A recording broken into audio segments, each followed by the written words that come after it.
depressed, frustrated, sad, confused. You want answer. Let's talk. Give me a message sa page ko sa Philippine Dating Coach and you can have one-on-one coaching with Coach Baze, your dating coach. Just please subscribe to my channel and hit the bell button.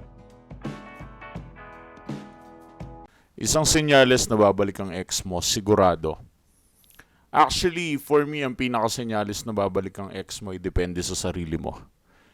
Kapag yung confidence mo nawawala, then yung sarili mo, mawawala din siya. If you get my point, ang ibig ko sabihin is, hindi mo maibabalik yung ex mo kung hindi mo na ibabalik yung sarili mo. Dahil kung ang sarili mo ay wala pa, then i-expect mo na yung ex mo, wala din siya. Magulo ba? Ito lang ang ibig ko sabihin. Hanggat ang confidence mo hindi bumabalik, huwag mong expect na ang ex mo bumalik siya.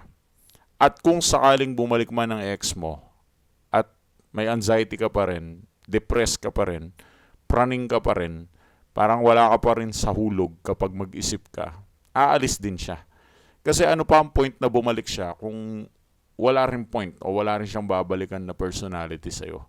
So kapag ang confidence mo na improve, kapag ang confidence mo lumaganap, kapag ang confidence mo na balik mo sa dati, yun yung pinakasenyalis sa akin na ang possibility na ang ex mo ay mabitter sa'yo ay mangyayari. Ngayon, mag-relax ka lang at babalik ang ex mo. Yeah, it works like magic. I don't know kung paano nag-work to. Wala man akong explanation na mabigat. Kahit ano pang gamitin kong psychology o science dito, alam ko hindi ka ganun lang naniniwala. But based on my thousands of clients, ganun nila napapabalik ang ex nila. Kapag naibalik nila ang sarili nila, yung ex nila, susunod na nababalik din. I mean, this is not just scientific story. This is not just a story of, hindi lang ako gumagawa ng haka-haka, kuro-kuro. Ang sinasabi ko ngayon is based on my experience of teachings.